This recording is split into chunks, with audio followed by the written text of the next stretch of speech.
Olá, minha amiga, tudo bem com você? Estamos aqui novamente, mais esse encontro. Uma série de vídeos que nós vamos começar falando sobre algumas personagens bíblicas, mulheres que venceram muitas barreiras na sua liberdade emocional. E hoje eu fiquei pensando em uma personagem histórica que eu gostaria de iniciar essa série de vídeos falando e pensei nessa personagem muito conhecida no meio religioso, no meio espiritual, ou seja, uma mulher, Maria Madalena. Eu fiquei pensando o quanto essa mulher tenha sofrido o peso das projeções moralistas da sociedade da época. Alguns relatos mostram ela como uma mulher pecadora, uma mulher prostituta, uma mulher imoral, ou seja, um julgamento baseado nas crenças e valores que cada um tinha na época. Eu não estou aqui questionando a veracidade da história ou não. Estou apenas fazendo uma reflexão profunda sobre o estado emocional dessa mulher.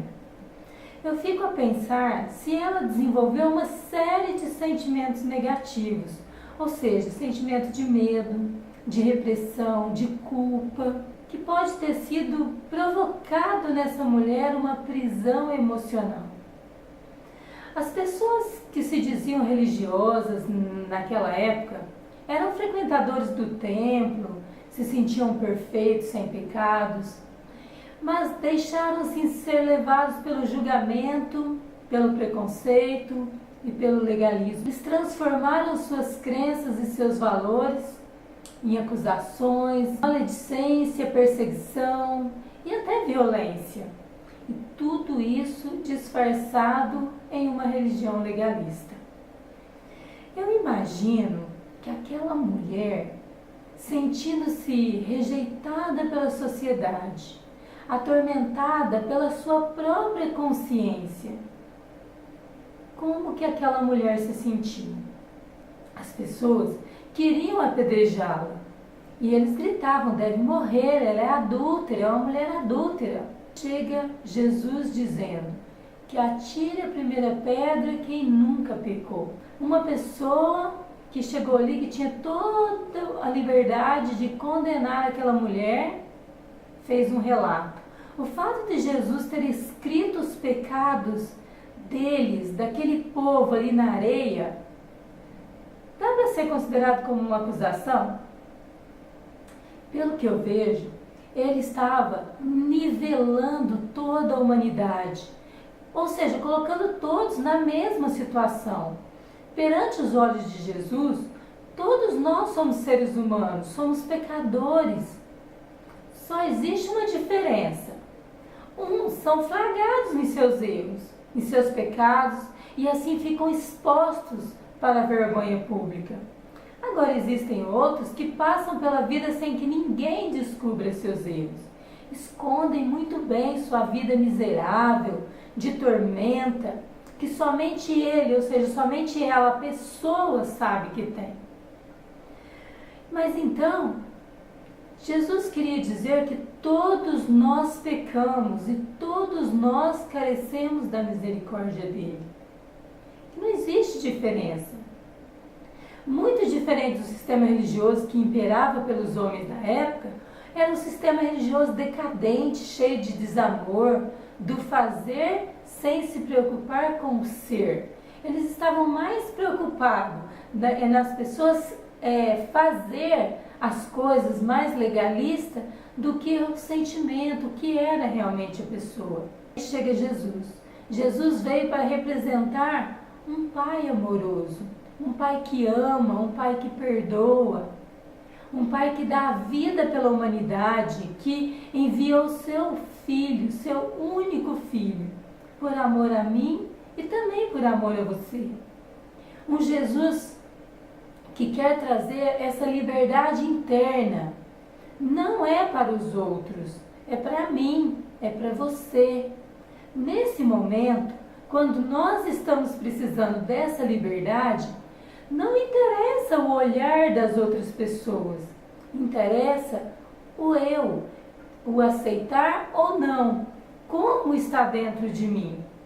Às vezes, minha querida, temos a tendência de olharmos tanto para as pessoas, o que elas vão pensar, o que elas vão dizer, que acontece de nós não nos permitirmos quebrar essa corrente, se aproximar do único que é capaz de preencher o vazio do nosso coração, do único que é capaz de nos perdoar, de nos dar aquela paz tão desejada, de transformar completamente a nossa vida. Jesus, ele veio para salvar uma raça caída. E através de Jesus, qualquer pecador, seja ele homem ou mulher, qualquer que for o motivo ou tenha se afastado do caminho, por um momento ou por outro, tenha se escorregado, caído no pecado, possa encontrar a luz e enxergar o caminho de volta para casa, assim como foi a história do filho pródigo, voltar para casa, voltar para o lar, trazendo aquela roupa suja, um coração partido, porém disposto a receber a cura, disposto a ser amado, a ser perdoado. Jesus, ele é o único que se preocupa verdadeiramente comigo e com você. Eu pude ver que Jesus se preocupa com você. Ele se preocupa comigo, ele se preocupa com o meu e o seu sentimento. Ele se preocupa com os nossos sonhos, com as nossas alegrias e também com as nossas tristezas. Ele chora com a nossa dor, ele se alegra com os nossos sorrisos. Querida, você é tão importante para ele que um dia ele deixou tudo. Ele deixou o céu, ele veio a este mundo para trazer as boas novas, para te mostrar que você tem valor, que você é única, que você é especial. Ele sabe seu nome, onde você mora, ele também conhece as suas ansiedades. Minha querida amiga, eu sei que todas as coisas são um aprendizado para a nossa vida. E é aí onde eu posso construir de forma decisiva as minhas escolhas. Eu tento aprender com este relato. Procuro fazer na minha vida escolhas certas dentro dos limites, dentro das minhas crenças e dentro dos meus valores. Eu procuro reconhecer também o fato de que Deus ama e perdoa todos nós pecadores. Ele oferece o seu perdão em troca do nosso arrependimento. E eu acredito nisso. Nós temos o livre-arbítrio, ou seja, liberdade de escolha para acreditar ou não, liberdade de aceitar ou não esse amor incondicional. Ao realizar uma análise conforme a palavra de Deus e a ética cristã, com temor, tremor diante de Deus e dos homens, eu posso desenvolver um equilíbrio, mas aceitando as pessoas, os preconceitos. Elas não querem as minhas acusações. As pessoas, elas também sentem tristezas pelos seus pecados e deles se arrependem verdadeiramente. Hoje, nós vemos que muitas vivem uma vida de atribulações, algumas são marginalizadas, outras passam pelo mal do século, a tão famosa depressão. São pessoas sofridas, pessoas abandonadas, pessoas tristes, pessoas em crise, pessoas que não têm coragem, ao menos, de se olharem no espelho. Elas já possuem essa prisão emocional. Então, elas não querem pessoas que vão ali para criticarem, para julgarem ou para fazerem acusações. Elas querem alguém que as estendam as mãos, que ergue-nas, que abrace-as sem julgamento, sem acusações, que as ajudem a encontrar a luz, que as ajudem a encontrar o caminho. Eu não sei, minha querida, quem é você, você que está me assistindo. Talvez nesse exato momento você também se sinta em desespero, sem esperança, com medo de olhar para você mesma, com medo de olhar para as pessoas. Às vezes você pode estar se sentindo lá no fundo do poço, como se o mundo inteiro tivesse desabado sobre a sua cabeça. Às vezes você pode estar se sentindo presa emocionalmente, se sentindo rejeitada, condenada e sem direitos a nada, sentindo também uma sensação de vazio lá dentro do seu coração, que não a deixa feliz. Maria Madalena sentiu assim também antes do encontro com o Mestre. Porém, pela ocasião, ela recebeu do próprio Jesus essa liberdade, a tão sonhada liberdade emocional. Ela se permitiu, ela quebrou a corrente. Transformação total. Foi assim, muito visível. Maria Madalena, a partir de então, dedicou sua vida totalmente a Jesus, a servir a Jesus e também ao próximo.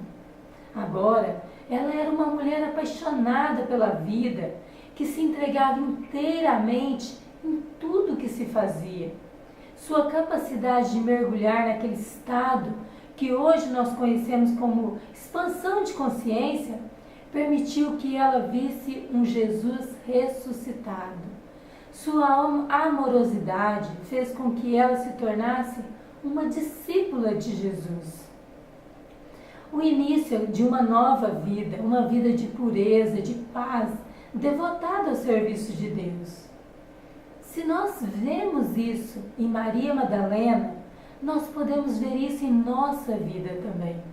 E hoje, minha querida, eu estou aqui falando para você de Maria Madalena, contando um pouquinho desse relato dessa mulher que se permitiu ter essa tão sonhada liberdade, transformação de vida. E eu gostaria que você também passasse por essa liberdade emocional, por esse encontro, por essa transformação de vida. Eu sou a Florinda Goretti, eu sou sua coach e eu estou aqui para acompanhar você. Obrigada.